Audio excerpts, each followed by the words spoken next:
Cannabis Common Sense, the show that tells the truth about marijuana and the politics behind its prohibition.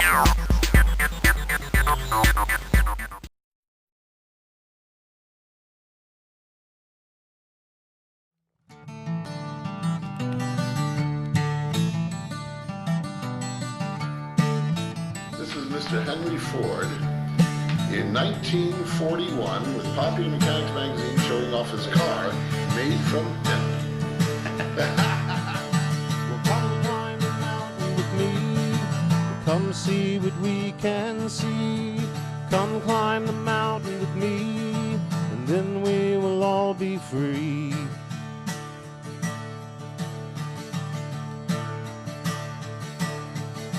Some men are born to lead, some men have destiny. Some men plant the seed, and some men set it free. We had 92,000 cars a day, thousands of people parking behind the FBI building, and they arrested us and they said, you cannot do this. I said, well, I'm not going to pay you a fine and go on probation. So I did 15 days in prison rather than give them a $5 fine. Wow, You know, we had that's kind of like telling Jesus you can't practice on Sunday. it was a fine line. So come climb the mountain with me. Come see what we can see. Come climb the mountain with me, and then we will all be free. Jack here and Ed Adair. Well, hi, guys. They must be on the hemp tour. Are you on the hemp tour? One man said we must hear. One man's voice was clear. One man heard the call. His vision speaks for all. The number one plant for paper, fiber, and fuel from the natural cycle had been outlawed. That somehow the synthetic cycle had won, when the number one thing in the natural cycle could outproduce it and completely clean up the atmosphere. So my partner, Captain Ed, who had become my partner in 1973 and doing the politics of this, said we have to teach everybody in the world. So we went around and told everybody. Yeah. But it was a slow process. So come open your eyes with me and come see what you can see. It's time for the world to know the emperor wears no clothes. Come open your eyes with me. It's time for you to see. It's time for the world to know the emperor wears no clothes. It's time for the world to know the emperor wears no clothes. The emperor wears no clothes. The emperor wears no clothes. The emperor wears no clothes.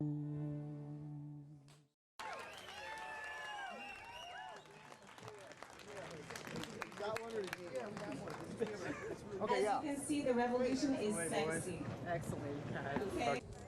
Well, we got invited by the Seattle Columbia Committee, and my family lives in Colombia, and if you're not aware, there's a situation going on there. There's a so-called war on drugs, and it's basically a war on the people and civil society there, and so we feel that this is a different way of doing our activism through art and through creative, using our imagination.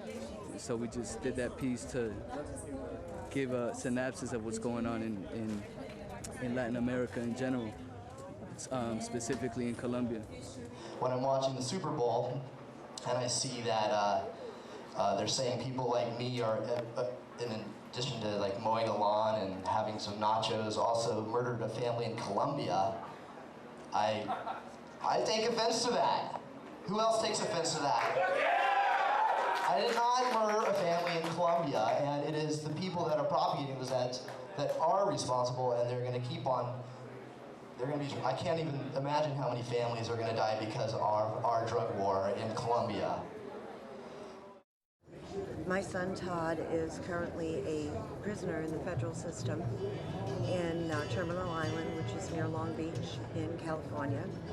He was arrested in July of 1995 for cultivating marijuana. They pounded the gavel and they rang on the bell. 2 times life in a federal cell. Citations. Here's a good one. I listen to right-wing radio, talk shows. They're fascinating. They can be really irritating, but they're fascinating. And I heard Rush Limbaugh once several years ago, some guy called in and he was advocating legalizing drugs, and Limbaugh cut him off and said, under no circumstances, why I personally, he said, know 2 basketball players whose careers were almost ruined because of cocaine. You know, and I thought, I'll bet you anything that those 2 basketball players got caught. Okay, which basically proves the caller's point. Because if it hadn't been illegal, their careers wouldn't have almost been ruined, right, Rush? You know? Yeah. So if I'm gonna smoke pot, does that bother anybody? It's illegal, so what? In Germany, it was illegal to you know, save Jews. I mean, come on, it's silly. All of our offspring could just absolutely go into non-existence if homosexuality keeps blossoming, you see. That's why we should all be thankful for AIDS. I started smoking pot, and now once I started sucking on those joints, what's the next step? Straight there. I mean, have they pretty much been hostile, or have they been open to your opinions? For the most part, they've been very negative. I know I look good to you. What did he say? I know I look good. I know I look good to you. You know, we're used to it. We do this quite a bit. Oh, you know, in our own cities where we're from. Oh, yeah. Oh, my God. Yeah. You are such a stud. I know. I'm going to come. Look I at you. used to get upset at guys like Very, I mean, a lot of people might think of it as very turn of the century sort of thing.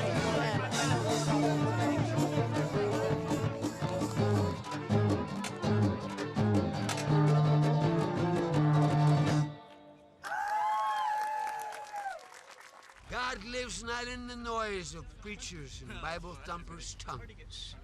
There is no way to God through verbal noise of any kind. God's meeting place with you is in your heart.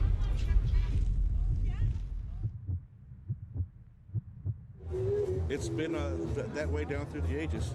When you try to control your population for their own good or for your good or whatever, you take away the things that make them, you limit and control the things that give them freedom and give them happiness. You control sex, you know, you control drugs, you control death. You control death by telling them if they die, they'll go to hell.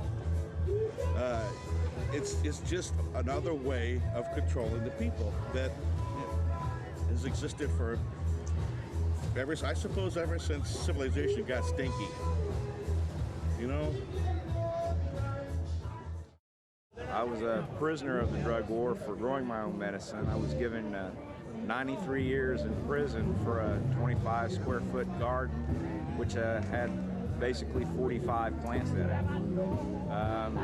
Due to the outrage of the public, you know, I think that it had a lot to do with my sentence being reduced and then eventually me being released from prison. Organizations like NORA's, November Coalition, NORMAL, Marijuana Policy Project, people like Vivian and Dominique, who stands up for the people's rights and puts on events like the Hemp Fest and invites excellent speakers like Chris Conrad, Mickey Norris, which are some of the best drug reformers ever. This is how we're going to change the laws in America, and people aren't going to go to prison no more. Finally, I would tell you the most important reason why we need to end marijuana prohibition is because we are needlessly destroying the lives and careers of literally hundreds of thousands of genuinely good citizens every year in this country for no good cause. It's time we stopped arresting responsible marijuana smokers. Now, I'm not for smoking it. Industrial use, you know, I don't see there any harm, and there's a lot of good uses for it. You know, people fight it because of the, well, from the blackballing of it through William Randall Person's paper industry. I guess that's where it first started, but I don't mind the industrial use. I mean, it makes rope, fine clothing, fine paper, whatever. Anything you can make out of hydrocarbon, you can make out of a carbohydrate. There's no reason to be burning fossil fuels when we don't have to. If you can grow hemp properly, it is a material that contributes to sustainable agriculture, because the tonnage of carbon removed from the air in the form of carbon dioxide is high relative to the amount of carbon removed from the air by other plants, like trees. This is a unmodified 1983 Mercedes-Benz turbo diesel, and the only thing that we've done differently is put lots of wonderful stickers on the car and put hemp biodiesel fuel in the tank. That's it. No modifications. Also, Mercedes-Benz right now has a Model 420 M Series, believe it or not, that's got hemp composite plastic dashboards and door paneling. And they're discovering that it biodegrades when it breaks upon impact. It doesn't break sharply, so it's less likely to injure a person. And we've we've been on the road for 6 weeks now. Got 6,000 miles on the car. That's totally on hemp. And we've got another 6 weeks to go roughly before we end our tour in DC. There's a lot of problems that have to be solved, and we can solve a number of it. Its fiber strength is up on the order of 5,000 psi. So you get a fiber strength that's equivalent to some of the toughest, strongest woods. When you process hemp fiber using a hydrogen peroxide process, you can control the pollution more effectively than using chlorine processing, which is used for paper. The hemp that comes out of this process can be made into oriented strand board. Oriented strand board is the largest growing sector of the materials industry for construction. Oriented strand board can be made with hemp fiber having a modulus of 6,000 psi, about twice the strength of ordinary particle board. This makes hemp fiber bonded with its own natural binders, a suitable material for underlayment, sheathing, and roofing substrate in houses and housing construction. I got Tierra and Ria over there. They gave me a Diet Pepsi and swig when I had cotton mouth, which was much enjoyed. And we're here at HempFest 93, of course. And I'll remember those two girls for the rest of my life. And I'm going to show my grandchildren what it was like back when marijuana was not legal. Thank you very much. You know, we have been thinking about this as simply a political misunderstanding on the part of the government. Or maybe they didn't understand hemp wasn't the same as marijuana. Or maybe they didn't understand that medical marijuana is so important. And we keep educating them on those terms. Government in and of itself, it's such hypocrisy, because you look at, on one hand, it says that they tell you just say no, drugs are bad, but yet on the other hand, they pay for these like psychological drugs. They say, oh, you take this pill, it'll make you feel better. Nicotine, caffeine, alcohol, Valium, Vicodin, OxyContin, morphine, sugar. Hell, TV itself is a drug. It's not a war on drugs, it's a war on us. And we are going to fight back with all the strength and all the fury that we have in our hearts to defend our culture. If there's one individual I could easily single out that is so responsible for how together this thing is, how complex it is, how much it's grown, how sophisticated it is, the high caliber of our event. If there's one single individual, I don't have to think for even a millisecond, man. The father of the initiative I-73, Dominic Holden. Give it up! All right, I know it's a very special time.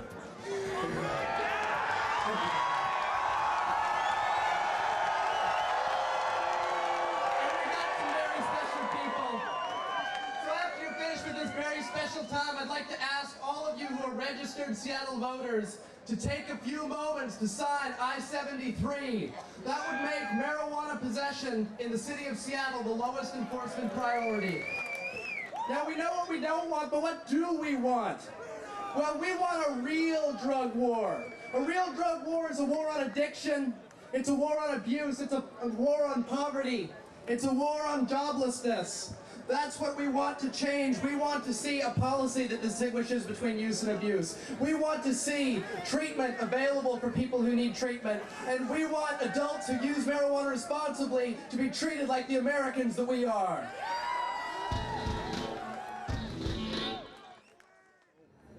I got friends that are doing time for weed. You know? For sure. I mean, doing time for weed. I mean, do I look like your friendly neighborhood crack dealer? I mean, come on. I mean, those are the people you need to lock up and like put in jail for 90 years because look at the lives they destroy. Look at the look at the neighborhoods that they, you know what I'm saying, they bring down.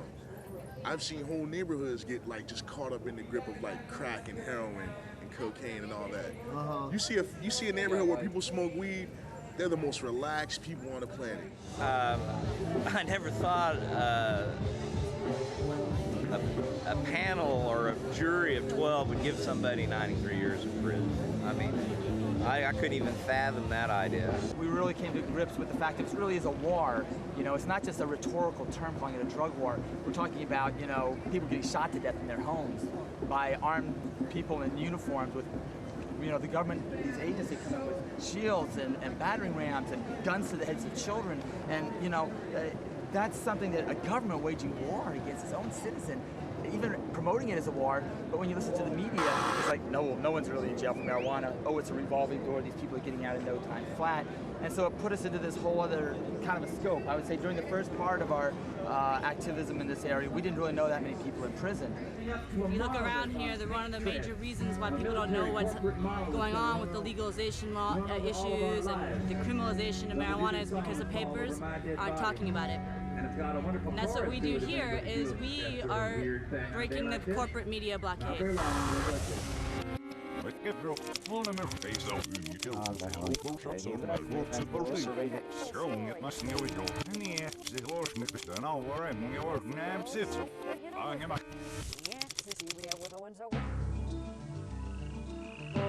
interrupt this program for a special report on some breaking news.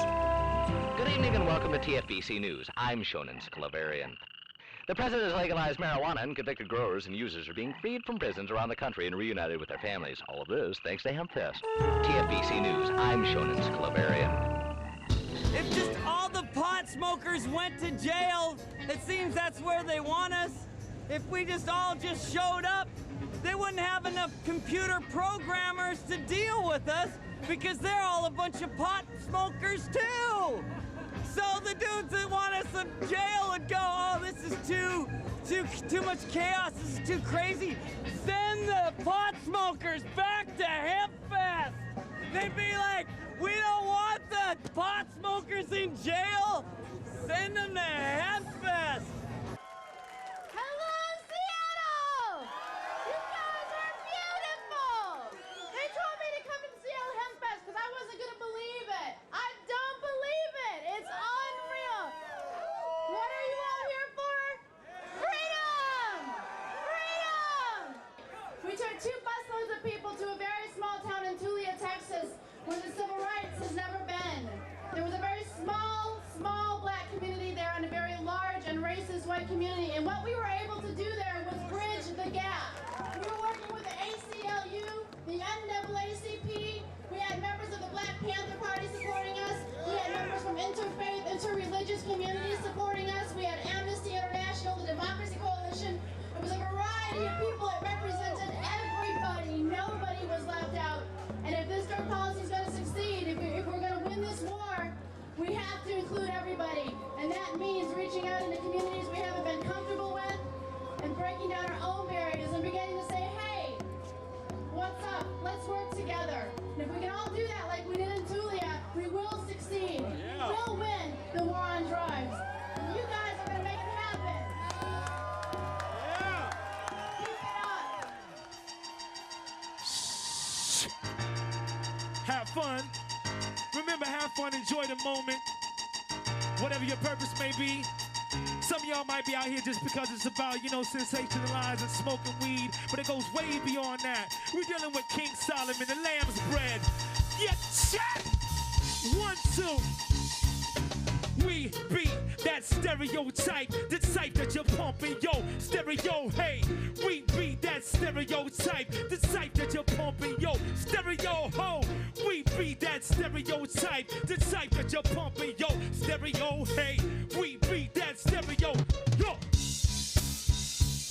How many truly know about this culture we call hip-hop? How many MCs nowadays got what it takes to make a crowd rock? How many of the brothers on the block with the Glocks, the rocks, know where you headed? Where does the end begin and where does the begin end? Time to realize, overstand, begin to comprehend. The end is so near, life is so dear. It only truly begins once it ends, so have no fear. Learn to let go of the world and live beyond our physical beings. So sing is the being, guided by triple sight, moonlight, starlight, eternal sunlight. Born into this struggle and we gon' win this fight. This signal being broadcast live and direct via satellite. Seattle, Washington, lyrics weighing a ton. Keep adversaries on the run without the aid of a gun. For ignorance is what we shun. We shall not condone any perpetration of molestation upon this here microphone. Fraudulent MCs chase material fantasies while copulating with infected record companies, spreading disease with ease, but not disease transmitted through your stereo. One time, hear best. Check it out. This is every go. Hey, we beat that stereotype. Deciphers your radio stereo. Hey, we beat that stereotype. Deciphers your radio stereo. We beat that stereotype. Deciphers your radio stereo. It's a beautiful day. It's had its ups and downs, but it's all coming together, and it's beautiful. It's beautiful to see all these people from all walks of life come together and work on this huge honkin'. God, I don't know what else to say, but it's a message. It's definitely a message. Everybody, side to side, front to back. You gotta clap your hands. Come on. We're gonna show unity with the hand clap. Soul, vibration, transmitted across the nation, international, intergalactic, throughout the universe. Clap your hands. Clap, clap, clap, clap, clap your hands. Feel the heartbeat, feel the heartbeat, feel the heartbeat, feel the heartbeat, yo.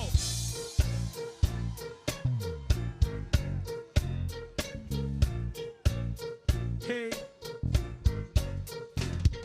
hey, yeah. 1, 2.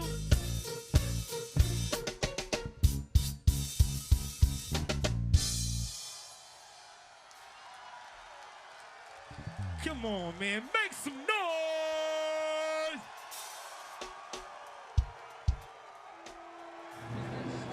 The United States is the first country, often considering itself the policeman of the world, that will look at other countries and call them on their prison labor and slave labor and human rights violations without looking at inside in our country and what we're doing to its own people. We're conditioning our children right from the time they're in kindergarten, right, to accept the fact that their privacy is going to be invaded.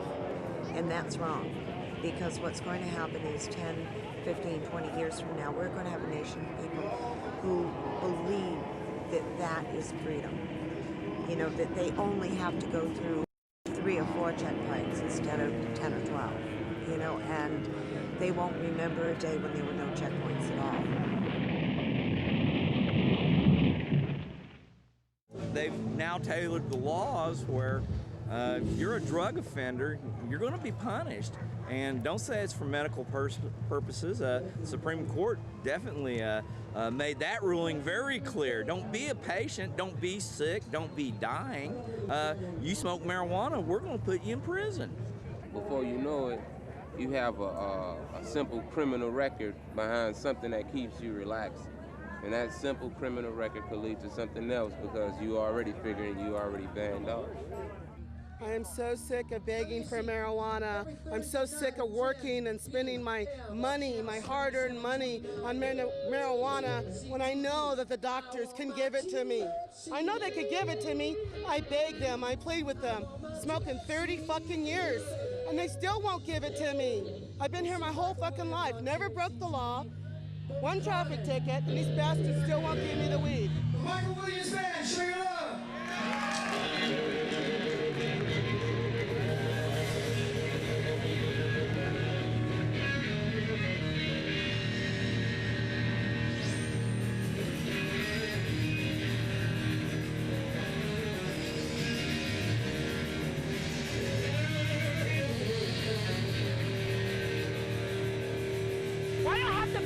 Why can't I grow it in my apartment? Why can't I have it when I want it? Joint, worry about what, well, okay, this is my last fucking joint, I'm fucking broke, and I have to wait 5 fucking days and suffer in pain because I can't go to sleep. Think of it!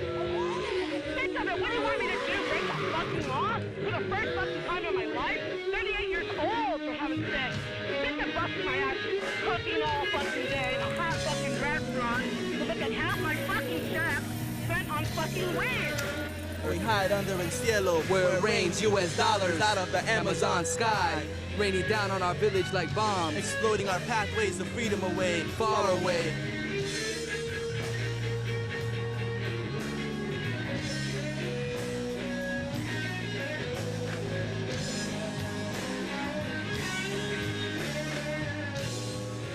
This ain't some science fiction novel by George Orwell. This isn't some communist dictatorship. This is half the United States of America. And HempFest has one clear message. We don't play that crap. What's going to take to end the drug war in America? We're going to have to get rid of George Bush first. Yeah, get rid of George Bush and then ask me. America, where there's currently 7,000 unsolved murders. 7,000 unsolved murders. What are they wasting our precious money and resources on? They're tracking down people who choose to grow or use or sell a plant. When we've got a rape every 21 hours, and that's just on college campuses. Where's the war on rape? War on drugs? Give me a break, man. Attention, drug war generals out there. We are fighting back, man. And unlike you drug war generals, we are non-violent. We are peaceful. You cannot and will not stop us because we are not criminals. We are Americans. We're going to make that mean something. And we're about to take our country back and put it in the hands of the people who founded this country. The hands of the people whose blood and sweat and tears and backs paved the way for us to be here today. The problem is that in our justice system, we've got too much emphasis on the system and not enough emphasis on the justice. And that ain't gonna make it, man. That's exactly why we're here today at Seattle HempFest. That's why you came out, and we'll be vocal day after day after day, year after year after year until we've overcome and justice finally prevails.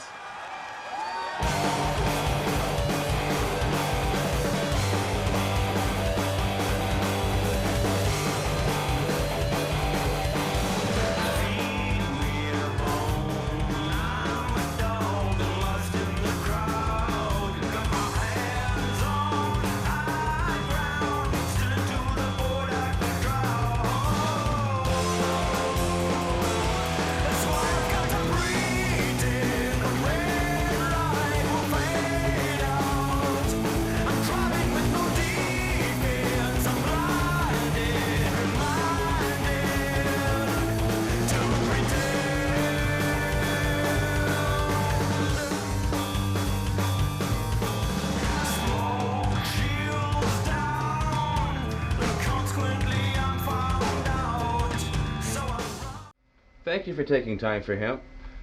Tonight on our show we have a very unusual and a unique guest. Unusual in the sense that he has spent a lifetime defending the sanctuary of the individual and trying to bring about the importance that government stays out of the individual's life and the individual's allowed to make their own choices.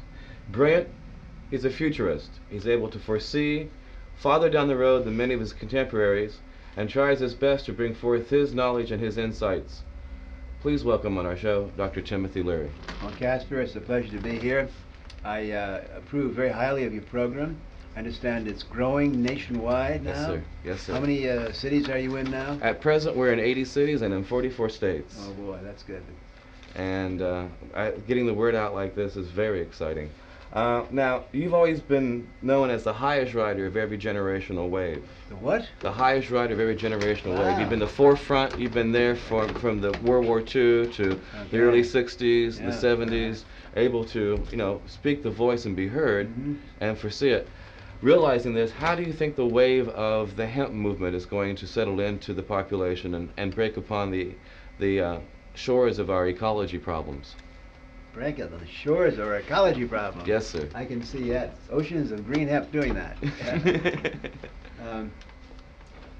The present laws against hemp, I think, are the most irrational and I would say almost insane pieces of puritanical legislation. Maybe you have to go back to the Salem witchcraft trials to get something where so much hysteria has picked out something so benign and so harmless and so profitable and so productive and had this all-out moral, fierce, religious campaign against hemp. Why do you think that there is this religious, fundamentalist, and police government prejudice against hemp? Well, how do you explain it? My personal views, I feel that it stems from a lot of the oil companies and the people who can make money off it being illegal, keeping it illegal, and together put together a propaganda campaign to mislead the public. And I feel that it will set into the people's mind eventually when the truth is more exposed.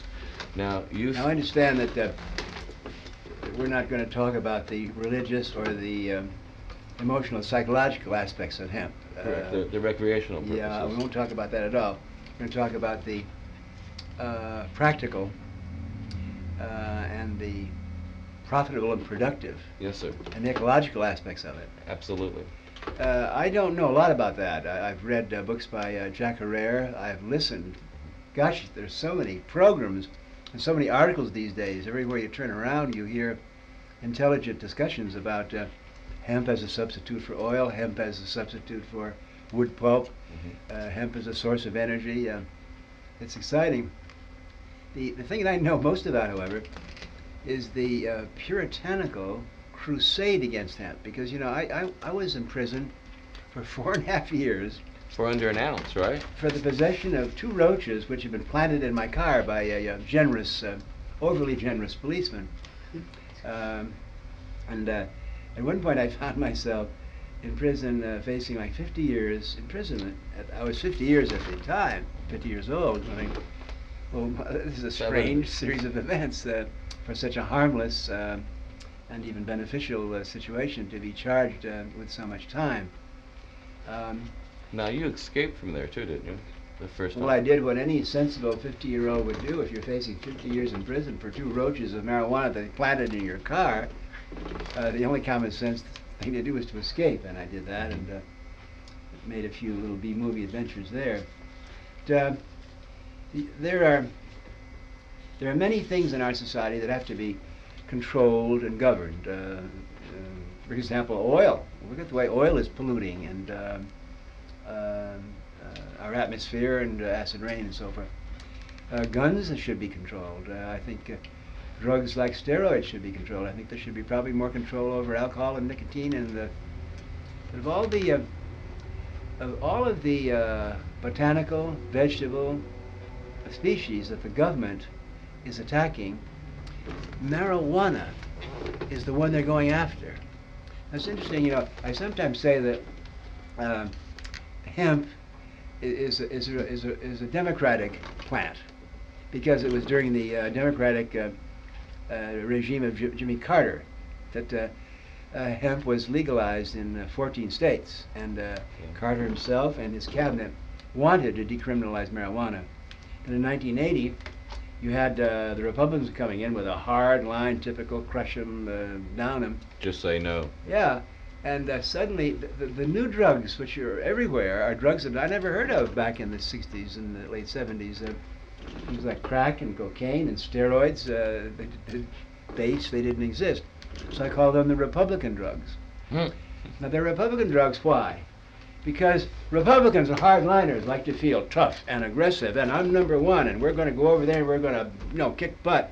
And if you're going to go out there and loot a lot of savings and loans companies, and if you're going to go out there, you got to have a lot of energy, and you got a lot of self-confidence. You got to take toot up with cocaine or a little steroids there. Arnold Schwarzenegger, of course, is the typical example of the steroid. We call him Conan the Republican, whereas the one thing about the use of hemp as a drug, I've had to warn Republicans about this. If you're a Republican and you're a hardliner and you want to go out there and kick and stretch and get yourself to the top, and if you're in the army or the police or anything, you want to have to be tough and mean, and stay away from hemp, because hemp will turn you into a wimp. I mean, really. Look at Carter. He was believing in peace and love, and we stopped all the wrong things, right? All the terrible things. All the terrible things. You understand why? Right now, the government is spending much more money crushing the production of hemp. And another thing that puzzles me about the insanity or even the diabolical nature of the right-wing religious Republican situation. Why do they go after the American farmers? They spend more money fighting hemp in this country. You know, in California, which is my home state, hemp was the #1 agricultural cash product. In Iowa, in Tennessee, and like back in Indiana, where I'm from. Yeah, as how well. many states? At least that we're aware of, 28 or more. Yeah, honest farmers out there trying to make a living growing hemp. And the government is out there arresting these good-hearted, free enterprise farming agricultural Americans. Meanwhile, down in Colombia and Peru, these gangsters, these cocaine cartel people, are making billions of dollars, and we're spending less money on them. It's how come? I think you're probably right that they don't want people to be using hemp because it would interfere with the oil monopoly. It would interfere with the wood pulp monopoly. And also, I think there's something really religiously diabolic and evil about the right-wing Christians in this country who go after hemp because they hate people to have pro-choice and to make your own decisions about your life. And they seem to be some of the people, too, who overlook the medical aspects of absolutely, hemp. yeah. Now, from your perspective and being a psychiatrist as you are, you've had the opportunity to become acquainted with many different aspects of healing and some of the more positive benefits of the uses of hemp. Could you share that, please? Well, there have been an enormous number of studies that show that that hemp and cannabis was extremely necessary for certain forms of glaucoma. You simply have to have it. But there, in many states, these fanatic anti-pleasure people are so afraid that the patient who's going blind might enjoy the experience that you got to go blind, you can die, but don't have a good time because the Republicans are in power. I mean, that's apparently the logic here. Aren't they using it too for anorexia and for cancer, AIDS? I mean, there's one terrible thing about hemp, and I don't want to get into the use of marijuana, but I got to be honest with you. There are some terrible side effects of smoking or using marijuana. One is it's called refrigerator blackout. I mean, you get the munchies. Oh, okay. You know, you smoke a joint, and suddenly there you are. The next thing you know, you've eaten 9 pounds of fig Newton. And say now that's dangerous. You gotta be careful there. On the other hand, if you're dying of cancer or malnourished because of stomach problems and you don't have any appetite, hemp, of course, is the logical and obvious and natural medicine to give you an appetite to see you through that period. But again, a good true Puritan would rather have you die than have a good meal while you're giggling. We also know that it's good for stress to calm you down. And from a viewpoint of a psychiatrist, is there any benefits for someone who might be having emotional or mental problems as opposed to giving them like Valiums or some of these other stronger drugs that seem to be causing problems like Prozac and so on? Yeah. Well, number one, I don't want to come out like a smart ass here, and every psychological situation is individual and needs its own, its own pharmacology. So I don't want to generalize, but certainly the things about hemp is it's not addictive. It's extremely it doesn't have any of the side effects of many of the euphorics and the antidepressants that are approved and that doctors' prescriptions will give you. So, yeah, there's a. You see, the thing about religious fanaticism is that the crazier, the nuttier, the wilder, and almost the more nonsensical the belief, the more you hang on to it. So that I've debated for many years a man who was the head of the DEA for about 5 years. His name is Peter Bensinger. Yes, you have. And I can't believe him. He's going after hemp, and he's trying to say that, hemp. They gave a lot of some mice some hemp, and it made male mice, teenage male mice, and it made their breasts grow a little. So he said, "Why, if you college boys, you see if I'm going." I think, why is he going? There are real problems of crack babies in the inner city and alcohol, which is our #1 drug here. And nicotine, 500,000 people die a year from that. Here's this guy blathering on about the dangers of I don't know. He never did mention whether marijuana would make girls' breasts bigger, but I don't even want to get into that. The whole thing is. Okay, so now you've silly. also had a few debates with G. Gordon Liddy too. Yeah, haven't that's you? what I have. Yeah. And he seems to think that marijuana, i.e., hemp, is one of the plants that's going to lead to a complete social breakdown in our structure of government. And you seem Well, to I stand. know Gordon Liddy. I've been debating him. I've known him for years, over 25 years. I know exactly how his mind works.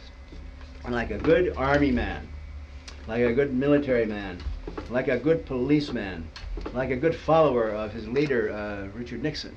Okay. Gordon Liddy has never had one unauthorized thought in his life. So he reads the line, so he knows that. What is it? LSD makes you jump out of windows. Marijuana makes you, what is that? I forget what it is. Let's say it's the gateway drug. Yeah, oh, it's a gateway drug, yeah. That's right, it's the gateway drug. Yeah. So,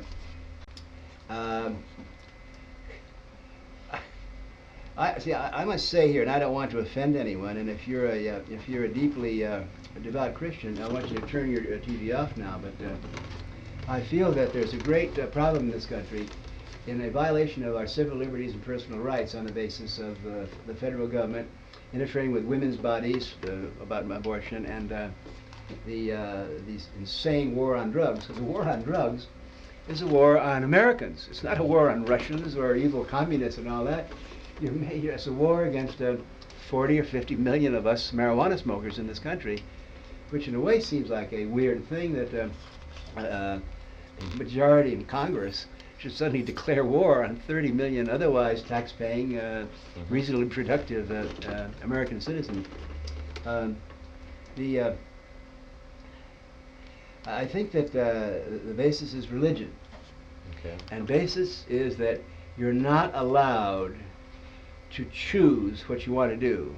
It's like any fanatic religious, they'll tell you you can't use contraceptives because you can't enjoy sex. And if you do conceive a baby, you have no choice about whether you want to bring this baby when you can handle this baby.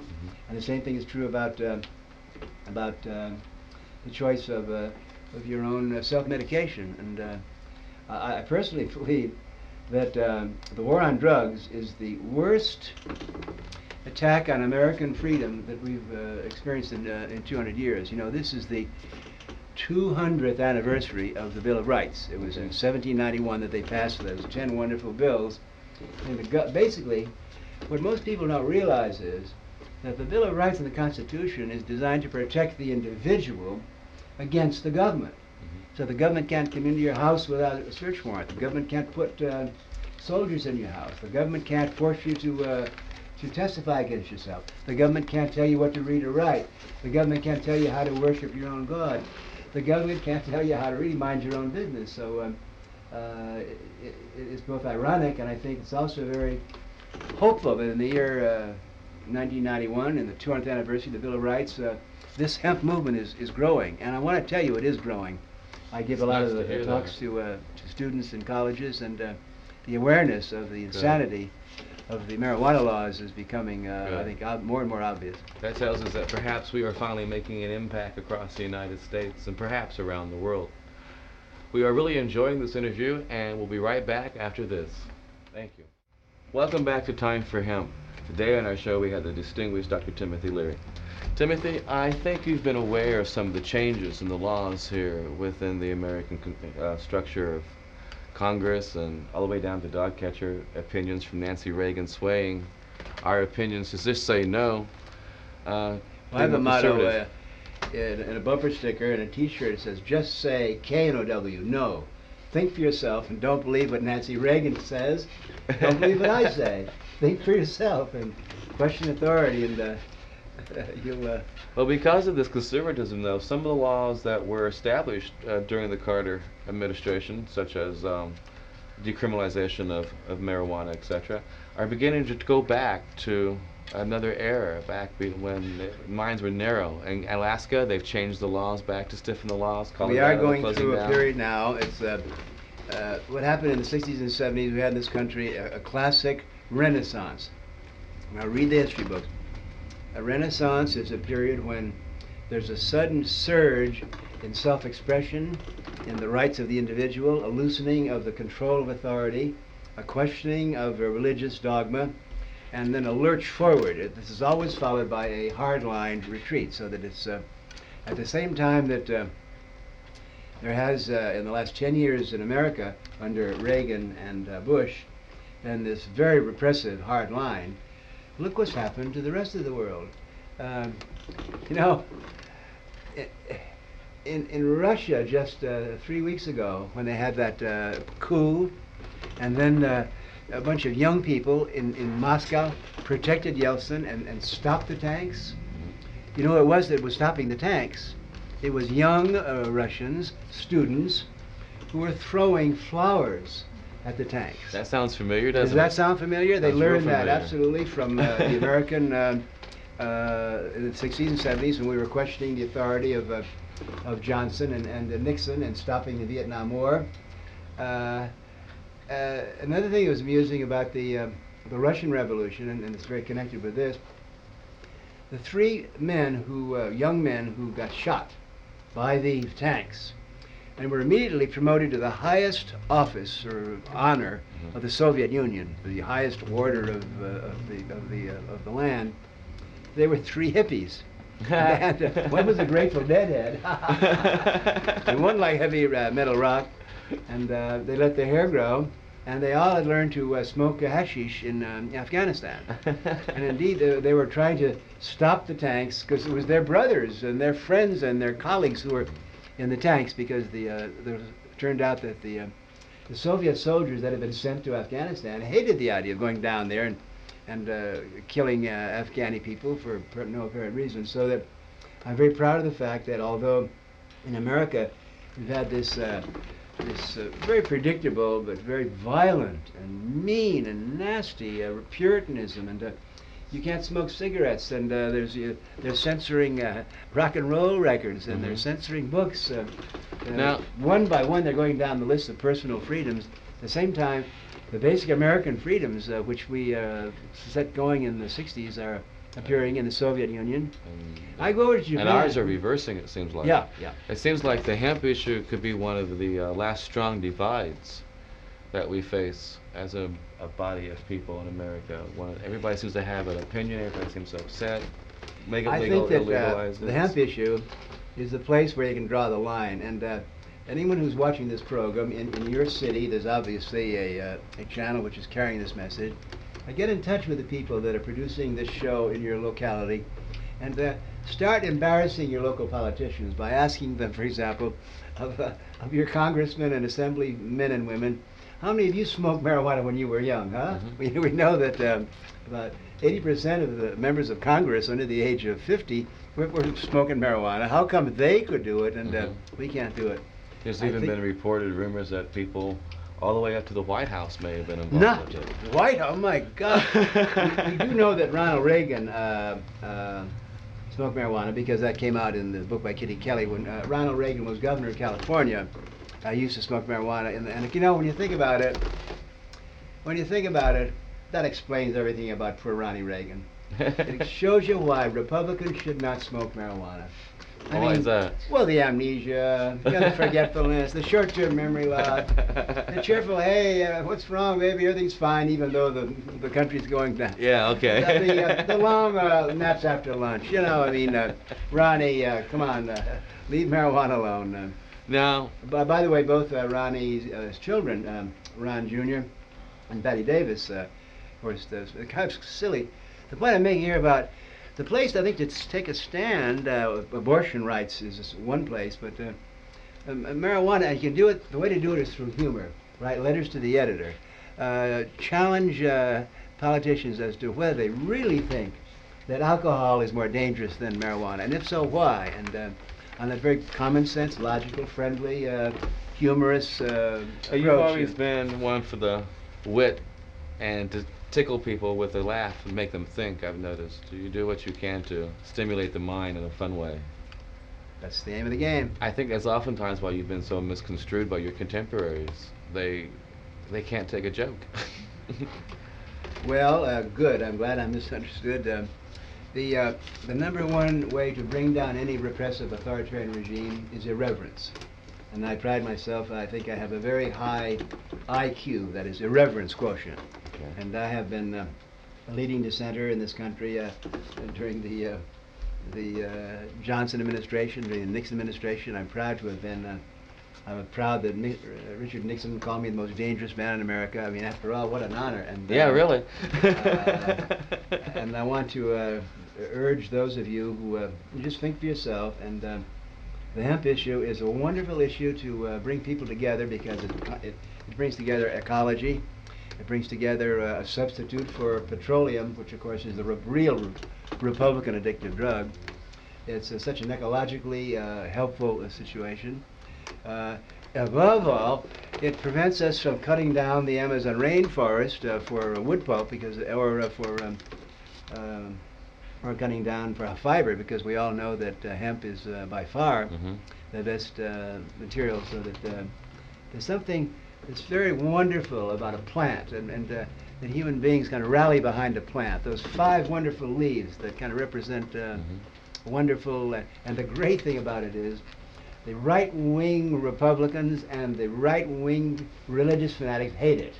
And you know why they hate it? Because it makes people feel free. It makes people free feel funny and independent. And now I would, if they hate it, there's got to be something good about it. That's my logic. I would shoot myself if I didn't ask this one last question, and that oh is, my gosh, don't do that. I know, because so many people say you had Timothy Leary there. Why didn't you ask him? And we have really tried to shy away from the recreational uses, so we don't want to make it a long respond. But do you feel that when consumed as a recreational plant, that it can bring you more in tune with your own being, with your own self, maybe put things into better perspective? Or is it like liquor, when you drink it, you're just so out of touch that you don't know what's going on? Well, I spent 40 years scientifically studying the various botanical, vegetable gifts that the plant queendom has given the mammalian animal kingdom. And no question in my mind that the mushrooms and marijuana are the greatest gifts given to us by the vegetable, the plant, the kingdom. You can misuse marijuana. It does make you there are like 3 dangerous side effects of marijuana. One is you kind of see too much, and that makes you kind of a little spacey, because you know you just do see so much. And the second is short-term memory loss, like you forget what you were talking about. And the third dangerous side effect, I forget. No, don't ever smoke marijuana or use marijuana if you're going to go to school, if you're going to do anything that requires attention, concentration. It's just absolutely stupid. Do not use marijuana. Marijuana should be used for moments of real celebration and of glorification. And the one thing about marijuana is it's not a loner. It's something that you do with somebody else. Okay. The idea that someone go off and smoke marijuana by themselves, I mean, it's ridiculous. Kind of like doing this talk show that we've had the chance to do today. Yeah. I want to thank you very much for being a guest on our show. I'm being told by the side people here on the sides that we need to wrap it up. And I tell you, you've given us a lot of food for our minds. Well, I'm all behind your cause, and it's an honor and pleasure to be with you, and thanks to the crew who did a great job. I'd like to have you back on again sometime. Okay. Thank you. And the next time you see me, remember that you'll know it's time for hemp. So please join in, look around, tell your friends, get copies of the show, send it off to governors, send it off to senators, send it off to people whose minds are closed. Tell your friends about it. If you are a victim of this war on drugs, and feel that bringing your story to us might enlighten it to the nation where we can help make a change, please let us know. If there's people in your community who need to be focused on, please let us know. And if you have a challenge regarding any of our statements, remember Jack Herer once said, $10,000 to anybody who comes onto this show and disproves our findings. Jack Herer stands behind that statement. It's an honor to have him on our show. And again, I'll look for you the next time. Thank you. It was Gatewood Galbraith who taught me the term about these Canadian, petrochemical, pharmaceutical, military, industrial, transnational, corporate, elite, fascist sons of a bitches. And they're the ones who've trying to take over my company. It's unbelievable that I have an Israeli natural gas driller trying to take over my company, and they've thrown me out so they could cheat me. They're lying swindlers. Anyway, we'll talk more about that every week And those for a are long their time good coming. qualities. Guess what? They don't want this banner here saying the Hemp and Cannabis Foundation. They are complaining that I should change this name. Well, it ain't happening. It'll be a cold day in hell before that happens, I can tell you. Anyway, we're about out of time. Anything you want to say in closing, Casper? Please make it a point to go to timeforhemp.com. Check out all the great free downloads that you can have. Great editorial cartoons. We got marijuana grown on the site live that you can watch if you got nothing better to do. And as always, Time for Hemp is like a good joint, best when you share it with your friends. And we recommend you give us a call. And if you need a medical marijuana permit, you can call us at 503-235-4606. That's 503-235-4606. If you're not here in the Portland area, you can call us toll free at 888-499-THCF. That's 888-499-8423. We're going to go out with another great song by Mr. John Cornette. We're not going to have a live show for the next 3 weeks. I'll be on the road again. But we'll be back with a live show at the end of August, and we will have tape shows with lots of cool stuff between now and then. So stay tuned. Thank you, John, for playing your groovy music, and we'll see you soon. And remember, help us restore hemp.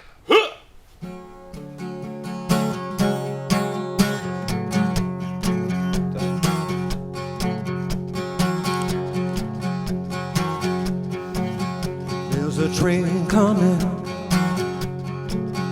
and she's already on the track.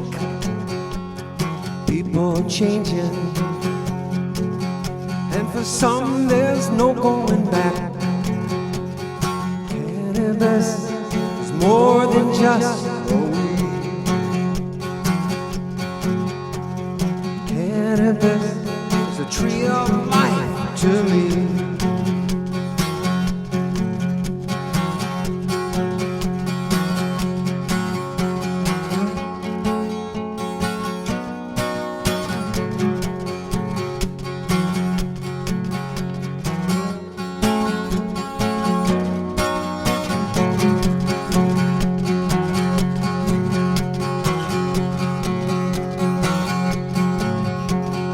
People talking,